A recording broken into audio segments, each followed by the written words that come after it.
Bollywood cafe आज explain कर रहा है एक पॉलिश मूवी। ये मूवी पॉलिश फिल्म फेस्टिवल की अवार्ड विनिंग मूवी है। इस मूवी में एक मदर और एक सन के रिलेशनशिप को बखूबी उजागर किया गया है। अपने मॉम की ऊटपटांग हरकतों की वजह से एक बच्चा किस तरह से उस माहौल में अपने आप को संभालने की कोशिश करता है, देखेंगे हम इस मूवी में। पोलैंड के एक गाँव में एक मॉम और उसका बेटा पैट्रिक रहते हैं। इस गाँव की पॉपुलेशन बहुत ही कम है, लेकिन ये एक टूरिस्ट स्पॉट है। पैट्रिक के फादर यहाँ से कहीं दूर जॉब करते हैं, इसलिए मॉम और सन को हमेशा यहाँ पे अकेला ही रहना पड़ता है। पैट्रिक शुरू से ही यहाँ पे रहा है, इसलिए वो हमेशा से अकेला महसूस करता है। पैट्रिक के लिए उसकी दुनिया सिर्फ और सिर्फ उसकी माँ ही है। वो अपनी मदर के साथ ही हमेशा खेलता है, वो अपनी मदर के साथ ही साइकिलिंग करता है, वो अपनी मदर के साथ ही हमेशा स्विमिंग करता है, लेक के पास जाता है, गेम खेलता है। उसका कोई और फ्रेंड है ही नहीं। उसकी सारी दुनिया उसकी मॉमी है। वो अपनी मॉम के साथ अपनी गाँव के पास चलने वाली ट्रेन के साथ रेस भी लगाता है और ये उनका डेली का रूटीन है। पैट्रिक की दुनिया जैसे उसकी मॉम ही है। पैट्रिक की सारी दुनिया उसके मॉम के इर्द गिर्द ही घूमती है। पैट्रिक और उसकी मॉम का रिलेशन ठीक वैसा ही है जैसा हर किसी बच्चे का अपनी माँ के साथ होता है। वात्सल्य से भरा और प्यार से भरपूर इस रिलेशनशिप में किसी और की कोई जगह नहीं थी। लेकिन पैट्रिक की जिंदगी में खलबली तब मच गई जब इस गाँव में आसपास के सभी लोग समर वेकेशन की वजह से अपने बच्चों को लेकर पिकनिक मनाने आने लगे और अपना समर वेकेशन व्यतीत करने के लिए यहाँ पे रुकने लगे। पैट्रिक तो किसी से भी क्लोज यहाँ पे हो ही नहीं पाया, क्योंकि वो शुरू से ही अकेला रहा था। उसको किसी से फ्रेंडशिप करने में भी बहुत प्रॉब्लम होती है। लेकिन वो देखता है कि उसकी माँ अब रात को रोज घर से बाहर जाने लगी है। पैट्रिक ने शुरुआत में इन सब चीजों से कोई रिएक्ट नहीं किया।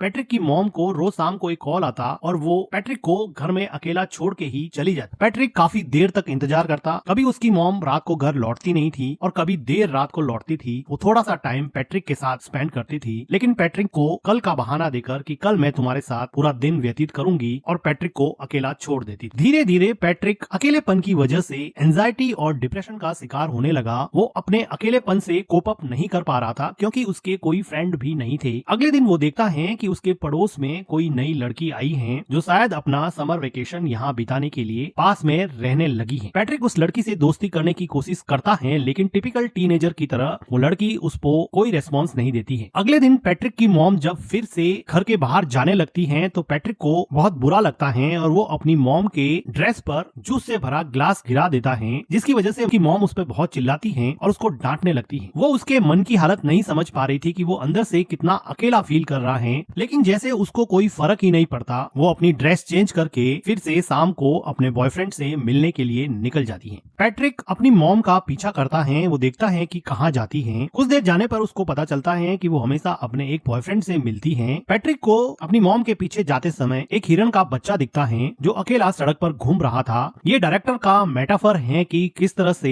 हिरन के बच्चे को भी उसकी माँ ने अकेला छोड़ दिया है और वो इस सुनसान से जंगल में अकेला घूम रहा है, जैसे कि पैट्रिक भी अपनी माँ के बिना इस पूरे गाँव में पूरे समर वेकेशन में अकेला पड़ गया है। पैट्रिक को हिरन के बच्चे को देख के जैसे कुछ सांत्वना मिली और वो अगले दिन नए दोस्त बनाने के लिए तैयार हो गया। वो पास में आई लड़की माइका से बात करने लगा और थोड़ी देर एक दूसरे से बात करने के बाद में वो दोनों एक दूसरे के दोस्त बन गए। माइका बताती है कि उसके पेरेंट्स का डिवोर्स हो चुका है। वो खुद भी बहुत अकेला महसूस करती है। अब माइका और पैट्रिक में काफी दोस्ती हो जाती है और अब पैट्रिक वो सारी एक्टिविटीज जो अपनी माँ के साथ किया करता था, साइकिलिंग करना, स्विमिंग करना और लेक के पास बैठ के टाइम स्पेंड करना, ये सारी चीजें अब वो माइका के साथ करने लगा। उसको माइका के साथ अब मजा आने लगा और अब वो अपने लोनलीनेस को और एंजाइटी को थोड़ा कम कर सकता है और अपना पेन माइका के साथ शेयर कर सकता है। उसको अभी अपने मॉम की कमी कम खलने लगी थी। अगले दिन पैट्रिक के घर पे वो लेडी आती है जिसके हस्बैंड के साथ पैट्रिक की मॉम का अफेयर चल रहा होता है। वो पैट्रिक को तो कुछ कह नहीं पाती है और उसकी मॉम उसके घर पे नहीं होती है, तो अकेली बैठ के वो बहुत रोती है। पैट्रिक एक वेल बिहेव बॉय की तरह उसको कुछ खाने को देता है। उसी शाम को पैट्रिक के डैड का कॉल आता है और पैट्रिक की मॉम उसके डैड से बात करते हैं। तो पैट्रिक की मॉम पैट्रिक को कहती है कि तुम अपने डैड को मेरे अफेयर के बारे में कुछ नहीं बताओगे, मैं तुम्हें वार्न करती हूँ। वो उससे कसम लेती है कि तुम अपने डैड को मेरे अफेयर के बारे में कुछ नहीं बताओगे। पैट्रिक कसम देता है कि मैं अपने डैड को आपके अफेयर के बारे में कुछ नहीं बताऊंगा। पैट्रिक को लगा कि ये बात मानने से उसकी मॉम उसके साथ ज्यादा टाइम स्पेंड करेगी, लेकिन उसकी मॉम को कोई फर्क नहीं पड़ने वाला था। पैट्रिक अब इतना परेशान हो चुका था कि वो मेन डोर की कीज भी छुपाने लगा। वो अपनी मॉम को जाने से रोकने लगा, लेकिन उसकी मॉम उसको मार के उससे लड़ झगड़ के भी अपने बॉयफ्रेंड से मिलने जाती थी। पैट्रिक चाहे अकेला बैठ के कितना भी परेशान हो, उसको जैसे कोई फर्क ही नहीं पड़ता। पैट्रिक के लिए अब एकमात्र सहारा उसकी नई नई दोस्त माइका थी, जिसके साथ वो काफी टाइम स्पेंड किया करता था और यहाँ के पिकनिक स्पॉट लेक में स्विम करता और वहाँ पर गेम खेलता। लेकिन उसकी ये खुशी ज्यादा दिन चलने वाली नहीं थी, क्योंकि माइका को यहाँ पर एक उनकी उम्र से काफी बड़ा लड़का परेशान कर रहा था। ऐसा लग रहा था कि माइका इस लड़के से बहुत डरती है। पैट्रिक इतना छोटा था कि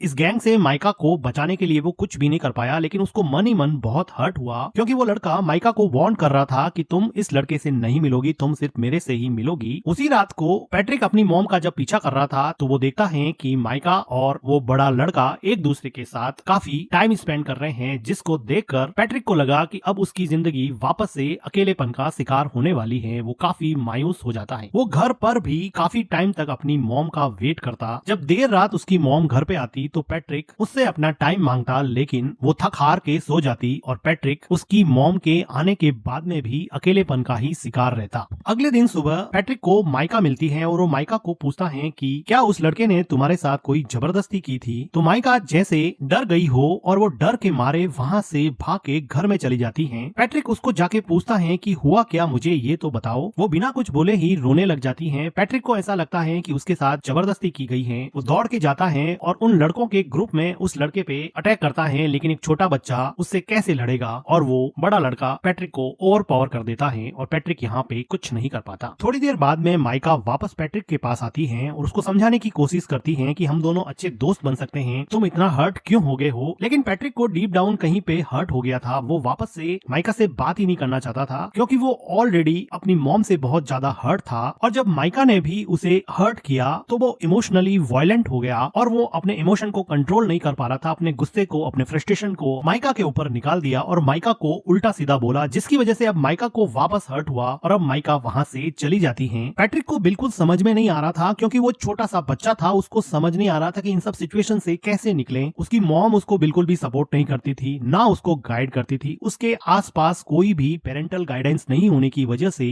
वो अपनी ही दुनिया में जो उसको समझ में आता वो करता जाता और उसके अंदर अनस्पोकन इमोशंस का एक ऐसा गुब्बार बना जिसकी वजह से वो बुरी तरह से फ्रस्ट्रेट हो गया। उसी रात को पैट्रिक की माँ घर पे रोती हुई आती है। ऐसा लग रहा था कि उसके बॉयफ्रेंड के साथ उसका झगड़ा हुआ है या फिर ब्रेकअप हो गया है। पैट्रिक की मॉम काफी दिनों तक उदास रहती है, लेकिन पैट्रिक अपनी मॉम को अपने पास में देख के काफी खुश रहने लगा है। वो अपनी मॉम की काफी केयर करता है। एक रात अचानक उसके डैड वापस लौट आते हैं और दोनों के लिए बहुत सारे गिफ्ट लाते हैं। पैट्रिक को अब लगा कि अब उसका समर वेकेशन बहुत अच्छे से निकलेगा, क्योंकि उसके डैड ने उसे प्रॉमिस किया था कि मैं समर वेकेशन तुम्हारा साथ में बिताऊंगा। अब एक अच्छी फैमिली की तरह खूब अच्छा टाइम स्पेंड करते हैं और पैट्रिक अपने मॉम और डैड को एक साथ देख के बहुत खुश होता है और उसका लोनलीनेस जैसे धीरे धीरे गायब होने लगा था। उसकी एंजाइटी कम होने लगी थी। तो एक रात पैट्रिक के डैड चेस खेलते हुए उससे पूछते हैं कि क्या तुम्हारी मॉम मेरे जाने के बाद में किसी से मिलती थी या रात को लेट आती थी? लेकिन पैट्रिक ने अपनी मॉम को प्रॉमिस किया था कि वो उसका राज किसी को नहीं बताएगा, इसलिए वो अपने डैड को अपनी मॉम के अफेयर के बारे में कुछ नहीं बताता है। लेकिन उसके डैड को